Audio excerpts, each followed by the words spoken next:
Cette série aura été longue les amis, mais on touche à la fin, nous arrivons enfin dans les années 2000. Donc du coup, comme je l'avais dit la semaine dernière, on va faire, enfin la semaine dernière ou la semaine avant-dernière, on va savoir c'est quand vous voyez la vidéo, on va faire les années 2000, et après cela on enchaînera les années 2010, puis les années 2020, et on aura terminé quoi, d'avant Jésus-Christ jusqu'à 2020. Donc voilà les amis, cette série était cool, mais on touche à la fin. Cette fois-ci, je vais essayer de rush assez rapidement pour pas vous faire une grande vidéo d'une demi-heure comme j'avais fait la semaine dernière. Je me suis rendu compte plus tard que la vidéo elle faisait une demi-heure. Je me suis dit waouh, ouais, quand même. Et donc du coup, je vais essayer de vous faire ça rapidement pour que vous ayez une vidéo bien plus petite et bien plus agréable du coup à regarder. Voilà, on commence directement du coup dans les années 2000. Année 2000. 2001. Brent Jürgen Bandez est tué puis mangé par Amir Mewes de manière consentante. Avant le meurtre, les deux hommes ont eu des rapports sexuels. Amir Mewes avait passé une annonce où il déclarait chercher un volontaire désirant être mangé. Et oui les amis, ça je connais cette histoire. Je sais pas si vous la connaissez vous. En gros, c'est deux psychopathes qui discutaient sur les réseaux sociaux parce qu'il y a des réseaux sociaux.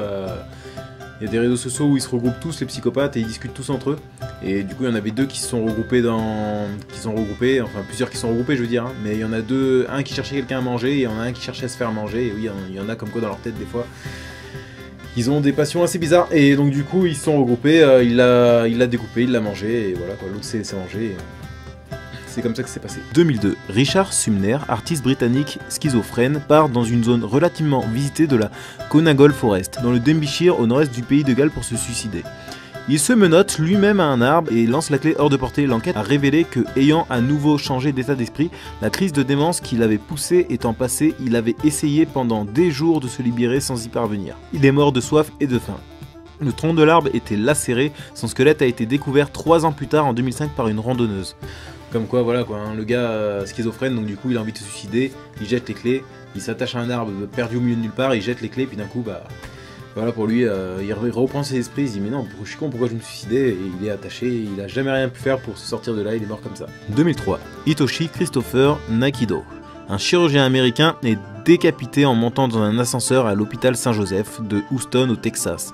Les portes de l'ascenseur se sont fermées quand Nagito est entré, la tête piégée à l'intérieur de la cabine, le reste de son corps encore à l'extérieur. Celui-ci a été trouvé au fond de la fosse tandis que la partie supérieure de sa tête coupée juste au-dessus de la mâchoire inférieure a été retrouvée dans la cabine. Ouais, j'avais aussi entendu parler, là comme quoi on voit que ça a été notre époque au final, parce que toutes les histoires que je suis en train de citer là, que je découvre en même temps que vous, je le rappelle, et bah toutes ces histoires là, et ben j'en ai aussi également entendu parler quand ça arrivait quoi. Donc au final ouais, c'est vrai qu'on est bien monté dans le temps, et là on retrouve des histoires qui nous disent quelque chose à tous. Je suis sûr à vous aussi ça vous dit quelque chose. En tout cas dans cette série il y aura sans doute des histoires qui vont vous dire quelque chose, c'est obligé. Allez, on continue du coup. 2005. Kenny Pinham, un ingénieur américain, meurt à la suite d'une sodomie extrêmement brutale avec un cheval. Ouais bah, d'enculé. 2006. Steve Ivrin, animateur de télévision australien et propriétaire de l'Otarial Zoo au Queensland, mondialement connu pour son rôle de chasseur de crocodiles dans son émission The Crocodile Hunter, est mortellement blessé par une raie alors qu'il plongeait à Bradreath, au large du port Douglas dans le Queensland. Ah, vous le connaissez tous cet acteur à mon avis, moi je le connaissais quand j'étais petit, je regardais aussi ses émissions sur les animaux, et j'avais déjà vu la vidéo où il se fait tuer par la raie, donc voilà quoi, on est dans notre époque quasiment. 2007. Jennifer Strange, une femme de 28 ans habitant Screamouth en Californie, meurt intoxiquée lors du jeu organisé par une radio afin de tenter de gagner une Wii. Elle devait boire une grosse quantité d'eau sans uriner, elle a terminé en seconde position. Pareil, cette histoire, je pense qu'on en a tous entendu parler. La fille elle participe à un jeu télévisé où elle doit boire énormément pour gagner la Wii, elle boit, elle meurt quoi. Je crois que, je sais pas vous, moi je la connaissais de cette histoire, je la connaissais. Et d'ailleurs la Wii pour moi c'est comme si elle était sortie hier, je veux dire, je me rappelle que la Wii comme si c'était une nouvelle console quoi. Et on en est déjà allé, oui, on est en 2009. C'est impressionnant comme on a tout ce qu'on a traversé, là on est à notre époque et c'est cool quoi. C'est cool, on voit des choses qu'on se dit ah mais ça me parle, putain. Donc voilà, donc du coup on... Ah attendez, attendez, je vous ai dit conneries ou pas? Oui, je te dis conneries, on n'est pas en 2009, on est en 2007, voilà, on est en 2007. La Wii était déjà sortie en 2007, j'ai l'impression que c'était bien plus tard que ça, mais bon. 2008, Gerald Mellin, un homme d'affaires britannique déprimé et en instance de divorce, s'est lui-même décapité en s'attachant le cou au bout d'une longue corde reliée à un arbre dans le parc de stationnement. Il est ensuite monté dans sa voiture et a accéléré loin de la route principale. Lorsque la corde s'est tendue, la tête s'est séparée de son corps. Ah ouais, le mec, il rigole pas quoi. Il y a plein de manières de se suicider, mais lui il rigole pas, je pense. Lui c'est le level, Il voulait partir en beauté, quoi. Il voulait être dans le top, là. Il voulait faire partie de cette vidéo. Bon, allez, je déconne. On continue, on va enchaîner. Il y a eu un deuxième mort dans les années 2008. Donc du coup, on va le faire maintenant, les amis. Adélire Antonio de Carli. Un père catholique brésilien meurt durant une tentative pour réaliser un vol à l'aide d'une grappe de ballon gonflé à l'hélium. Ouais, à mon avis, ils ont dû se baser sur lui pour sortir le film. Je sais plus comment il s'appelle ce film, dessin animé là, avec un mec qui fait des ballons pour faire envoler sa maison. Je pense qu'ils ont dû se baser sur lui au final. Bon, allez les amis, on va continuer, on va enchaîner les années 2009. Et oui, vous avez vu, je speed cette vidéo parce que j'ai vraiment pas envie de faire une vidéo longue. On est sur la dernière vidéo de la série, j'ai pas envie que ce soit long, que ça fasse une demi-heure comme la vidéo de la semaine dernière. Donc voilà, on enchaîne et puis en même temps, moi ce sera long, moi je me ferai chier au montage. Allez, on continue sur les années 2009 avec Taylor Michelin. 2009, Taylor Mitchell, une chanteuse canadienne âgée de 19 ans, meurt après avoir été attaquée par 2 coyotes dans un parc national de la Nouvelle-Écosse au Canada. Elle se promenait seule quand 2 coyotes ont surgi et se sont jetés sur elle. Les policiers arrivés sur place ont tiré sur les canidés, blessant l'un d'eux et provoquant leur fuite. Le lendemain, après avoir été transportée par avion à Halifax, Taylor Mitchell succombe de ses blessures. Elle est la deuxième personne à avoir été tuée par des coyotes, la première étant Kelly Ken. Alors là, on dit la deuxième personne à avoir été tuée par des coyotes, je sais pas, hein. En tout cas la deuxième personne, à mon avis, la deuxième personne qu'on connaît qui a été tuée par des coyotes, je pense que c'est plus ça, parce que à mon avis, les coyotes, ils ont bouffé plein de personnes, surtout à l'époque où voilà, enfin bref, j'en sais pas, mais en tout cas, apparemment, c'est si rare que ça qu'un coyote attaque, faut croire, parce que là, on est en 2009 et on a quand même la deuxième personne qui est morte, la deuxième personne seulement qui est morte par un coyote, officiellement. Donc à mon avis, c'est très rare de se faire attaquer par les coyotes. Allez, on va continuer. Il y a un deuxième mort et même un troisième mort dans les années 2009. On enchaîne les deux. Parti. David Carradine, acteur, réalisateur et scénariste américain, meurt à la suite d'un jeu sexuel. Dans le cul. Vladimir Liknov trouve la mort en mâchant un chewing-gum explosif. En effet, il avait l'habitude de tremper ses chewing-gums dans de l'acide citrique, acidifiant alimentaire, mais il aurait confondu cet acide avec une substance explosive. Le chewing-gum a explosé, pulvérisant sa mâchoire. Ouais, alors lui, il a des habitudes cheloues, hein. Je sais pas si vous trempez vos chewing-gums dans de l'acide, moi perso, non, ça va tranquille. Mais ouais, je savais même pas que ça existait, l'acide alimentaire, que tu peux plus mettre ton chewing-gum dedans. Je sais pas ce que ça change, mais en tout cas voilà quoi. En tout cas, c'est explosif, donc du coup, faut faire attention de ne pas mélanger dans tous les cas les aliments avec, voilà, avec un peu n'importe quoi. Faut faire gaffe quoi. Ça me serait pas venu à l'idée. Allez, on va continuer dans les années 2010, on est en train de monter. Année 2010. 2010. Le docteur Sacha Barsevik, un médecin de la bonne société sovienne, est retrouvé le corps affreusement déchiqueté, dévoré par ses 3 chiens bulmatifs, auxquels il faisait depuis longtemps subir des sévices sexuels. Selon les sources policières, le médecin, à l'arrivée des secours, était entièrement nu, un godemichet attaché autour du corps. Ouais, bah là, pas de pitié par contre, bien fait pour sa gueule, j'espère qu'il a bien souffert et que ses chiens l'ont bien bouffé quoi. J'espère juste un truc, j'espère juste que ces chiens, ils les ont pas, bah à mon avis ils ont dû les euthanasier après, ouais. Ça doit être une obligation à mon avis. Mais voilà, c'est con quoi, les chiens ils se sont défendus au final et... Faut pas se faire péter la rondelle, ils sont défendus et au final, à mon avis ils ont certainement dû se faire tuer parce qu'un chien qui mord, un chien qui tue quelqu'un, c'est une obligation, on a obligation de le tuer. Donc du coup de l'euthanasier. Donc du coup c'est pour ça qu'il y en a beaucoup comme là le youtubeur Vodka là, qui racontait dans une de ses vidéos que j'ai regardé la dernière fois qui avait eu un problème avec son chien et qui voulait pas entendre parler d'où était son chien parce que son chien avait mordu quelqu'un, cette personne voulait chercher, enfin bref c'est toute une histoire, mais en gros il s'est débarrassé de son chien entre guillemets, débarrassé non mais je veux dire il a réussi à refiler son chien ou quelque chose comme ça, et il veut pas qu'on lui donne de nouvelles de son chien exprès parce que il sera obligé je crois, ou une histoire de ce genre là en tout cas, il sera obligé de faire euthanasier son chien s'il le retrouve, donc du coup il veut pas avoir de renseignements au sujet de son chien pour pas qu'on retrouve son chien en gros, parce que son chien a mordu quelqu'un qui était rentré chez lui apparemment, donc voilà. Et le mec a porté plainte hein, bien sûr, c'est toujours comme ça, c'est toujours les mecs qui rentrent chez toi, qui viennent foutre la merde, s'il leur arrive quelque chose, bah, ils portent plainte contre toi et ça marche. On est en France. On va continuer en 2010, il y en a eu un deuxième de mort, allez hop on continue. Mike Edward, un violoniste au sein du groupe de rock Electric Light Orchestra, meurt après une collision entre sa voiture et une balle de foin de 600 kg dévalant une colline. Ouais bah lui, là 600 kg qui dévale une colline, tu te manges ça. Déjà un sanglier tu peux en mourir, mais alors un sanglier c'est 100 kg max, je crois, enfin max, non il doit en avoir des plus costauds je pense. Mais ouais, une botte de foin de 600 kg, t'as pas un sanglier de 600 kg quoi, donc là t'es obligé d'y passer. Triste pour lui quoi, triste pour lui. Allez, on va continuer, on attaque 2012, on est vraiment proche, hein, quelqu'un qui est né en 2012, il est pas si grand que ça hein, aujourd'hui. Quelqu'un qui est né en 2012, aujourd'hui il a 8 ans, hein, donc vous imaginez qu'on est vraiment proche de la fin. Allez, on va continuer, on enchaîne en 2012, et voilà, on enchaîne. Edward Archbold, un Américain de 32 ans, meurt après avoir remporté un concours de mangeur de cafards et de vers. Après en avoir avalé une douzaine, il est pris de vomissements avant d'être transporté à l'hôpital où il est déclaré mort. La mort résulte d'une asphyxie due à un étouffement causé par une partie du corps des arthropodes qui ont bloqué ses voies respiratoires. Ouais, comme quoi, bah, les insectes ça se mange après, hein, mais ouais, voilà quoi. Après, enfin, ils sont bizarres leurs concours hein, aux États-Unis, hein, pour le coup. Pour le coup, ils sont vraiment bizarres les concours. Hein. Donc bon, voilà quoi. C'est Koh-Lanta, ça, normalement c'est un concours de Koh-Lanta, ça c'est pas un concours que t'as en Amérique normal, lambda, tu vois. Donc, je sais pas. Allez, on va continuer en 2012, il y en a un deuxième ou pas? Non, il n'y a pas d'autres morts en 2012, on va directement passer en 2013. Allez les amis, c'est parti.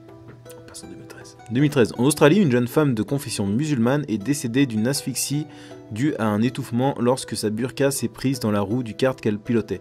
Donc il y en avait déjà une il n'y a pas si longtemps, je crois que c'est dans les années 80, on l'avait fait il y a un épisode en arrière, je crois que c'était l'épisode avant. Ah non, c'était l'épisode d'avant, c'était la dernière mort, il me semble. Et du coup, c'était pareil, hein, en gros, elle s'était pris son écharpe, c'était pas la burqa, mais là c'est l'écharpe, elle se l'était pris dans la roue du carrosse, et elle s'était brisé la nuque, elle part. Apparemment, du coup, pour cette femme, elle s'est pris la burqa et manque de peau, non, peut-être pas, après elle est morte asphyxiée, du coup. Elle s'est, du coup, la nuque n'a pas cassé, donc du coup, elle s'est étouffée. Voilà, donc c'est à peu près la même histoire, et là c'était un kart au lieu d'un carrosse, quoi, mais c'est à peu près la même histoire. Après, tu fais pas, voilà, quoi, je veux dire, si tu fais du kart, attends, c'est du kart, hein. Donc du coup je peux pas dire grand chose pour ça, mais bon, l'idée de faire du kart en burqa quoi, au bout d'un moment, voilà quoi, hein, je veux dire, il y a mieux quoi, il y a plus, fais pas du kart en burqa, après c'est religion quoi, je sais qu'ils doivent pas enlever leur burqa, machin, bon. C'est compliqué, on va passer, il y a un deuxième mort je crois, attendez, ouais il y a un deuxième mort, on va passer de suite au deuxième mort, allez on continue. Enfin, il y a un deuxième mort en 2013. On va enchaîner le deuxième mort qu'il y a eu en 2013 du coup. Allez, on enchaîne. João Maria de Sousa, un Brésilien de 45 ans, meurt écrasé par une vache pendant son sommeil. L'animal d'une tonne qui broutait de l'herbe sur le flanc de la colline est passé à travers le toit de la chambre, la maison étant construite en pente. Lui il devait mourir. Lui, c'est qu'il devait mourir. C'est arrivé comme ça, il a... Ah ouais, putain. Le mec il dort tranquille, il se fait écraser parce que t'as une vache qui traverse son plafond et qui lui tombe dessus quoi. Ouais, là c'est vraiment compliqué, hein. Là tu peux pas faire grand chose, t'es destiné à mourir je pense là pour le coup. On passe en 2014, on n'est plus du tout loin, on est proche, très proche. Allez, on enchaîne 2014, il y a eu un seul mort en 2014 en plus. 2014, Peng Fang, un chef cuisinier d'un restaurant de Foshan en Chine, est mordu à la main par une tête de cobra qu'il avait décapité 20 minutes auparavant pour la préparation d'une soupe de serpent. Le cuisinier est mort asphyxié en attendant les secours après que le venin du cobra a paralysé ses fonctions respiratoires. Ouais, bah comme quoi un venin 12 minutes après il est toujours en vie. Mais ça c'est vrai en plus, hein, vous pouvez regarder dans les trucs, j'ai vu que les serpents, faut y aller pour les tuer. Hein. Tu peux les décapiter, ils sont toujours vivants. Bah comme là, regardez, 12 minutes décapité, il était encore là le cobra quoi, il était encore vivant. Par contre, ouais, le cuisinier... il a pas peur quoi, je veux dire. Moi je coupe la tête du cobra, je lui arrache les glandes direct. Enfin la tête je la jarre direct. Enfin, c'est peut-être ce qu'il a voulu faire 12 minutes après. Il a attrapé, il s'est fait mordre. Hein. Mais bon, je sais pas. Mais en tout cas ouais, à force de manger de la merde, dans tous les cas, regardez où est-ce qu'on en est aujourd'hui. Mais bon bref, voilà quoi. On va passer directement en 2015 et on n'a plus que 2017, 2018, 2019 et on passera aux années 2020. Attends, 2007... Non, on n'a même pas 2018, on a 2019 tout court. On a 2015, 2017, 2019. Allez, on enchaîne 2015 du coup. Voilà. 2015, Devon Stape, un Américain de 22 ans, allume une fusée de feu d'artifice sur son crâne à l'occasion de la fête nationale américaine du 4 juillet, alors qu'il avait bu. Il meurt instantanément.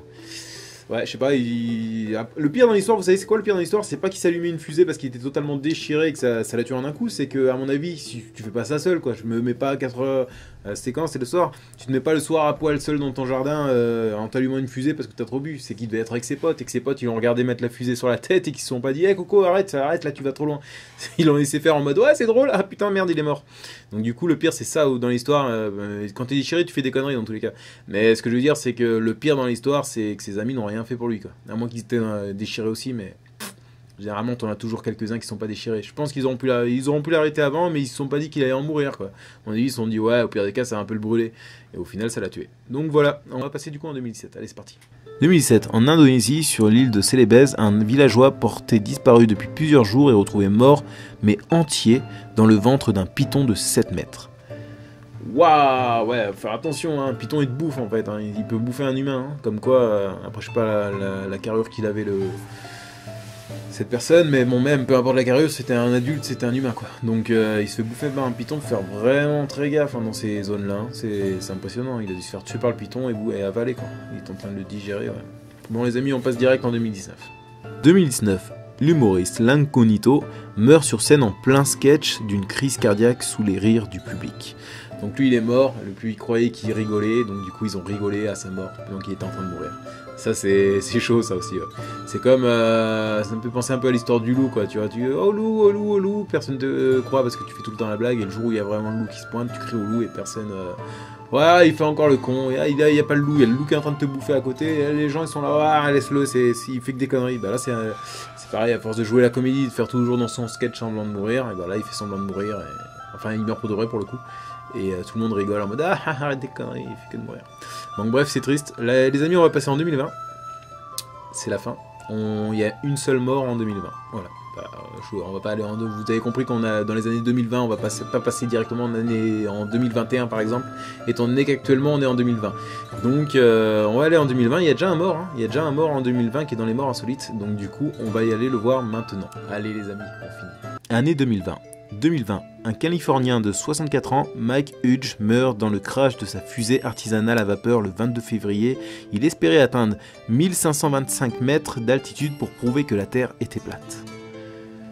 Voilà les amis, donc du coup, ouais, la Terre est plate. Bon, on ne dira rien parce qu'on va se faire insulter par les... voilà. Donc du coup les amis, bah, c'est la fin de cet épisode et c'est surtout la fin de la série, étant donné qu'on a atteint notre année. Donc peut-être dans 10 ans j'en referai une, hein, vu qu'il y aura 10 ans qui se seront écoulés, mais dans tous les cas, il n'y en aura pas plus derrière que ce qu'il y a eu jusqu'à présent, quoi. Comme je vous le rappelle, on est parti de moins 500 avant Jésus-Christ. On a atteint du coup 2020, donc on est parti moins 500 à 2020. Ouais, ça fait 2520 ans. On a eu 2520 années de morts insolites sous les yeux. Donc voilà.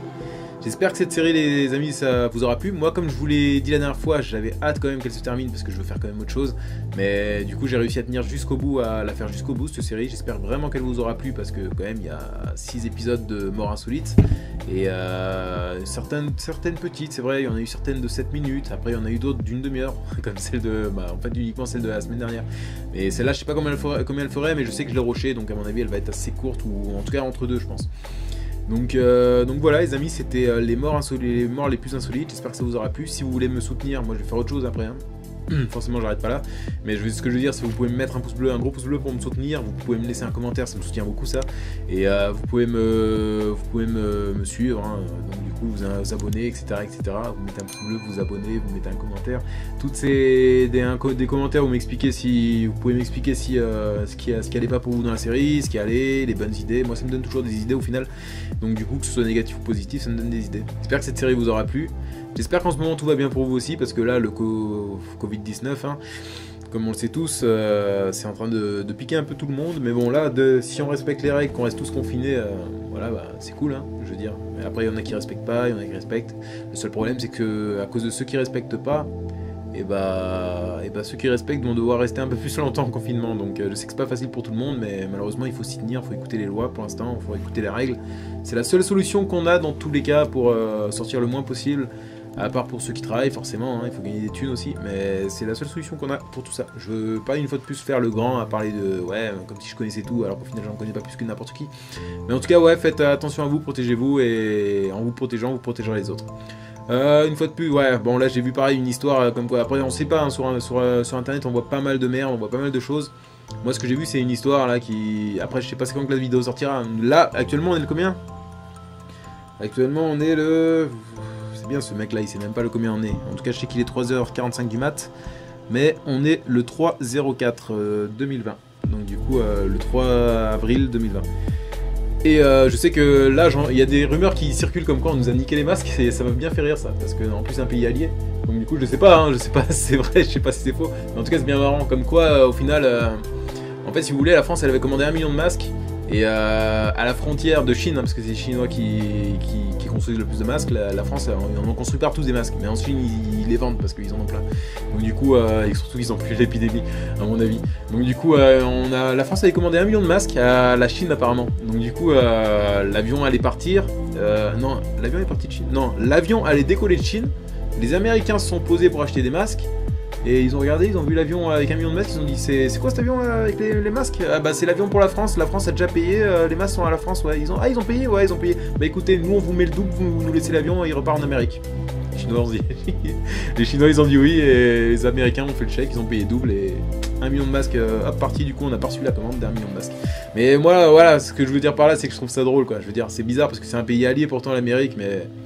Je sais pas, apparemment ça laisse porter à croire qu'en cas d'épidémie, il n'y a plus d'alliés. Donc du coup là, c'est con parce que c'est dans des moments comme ça qu'il faut être solidaire, mais je dis pas seulement solidaire entre voisins et amis, je veux dire solidaire aussi entre pays, tu vois. Donc je sais pas. Après, tant c'est des conneries aussi, c'est pour ça que je vous dis, je ne sais pas. C'est pour ça que je vous dis que je sais pas au final si c'est vrai, si c'est faux, mais en tout cas si c'est vrai, gros coup de pute quoi. Enfin bref, ça m'étonnerait même pas de tous les pays qui existent au monde parce qu'au final c'est la même merde pour tout le monde. Donc les amis, je vais vous laisser, soyez solidaires, lavez-vous bien les mains, etc. Je vais pas vous expliquer la routine, vous la connaissez tous et j'espère que cette série vous aura plu. On va finir sur le générique. Sur un petit générique de fin pour cette série. Et du coup je vous dis, ciao les amis, à plus, c'était cool.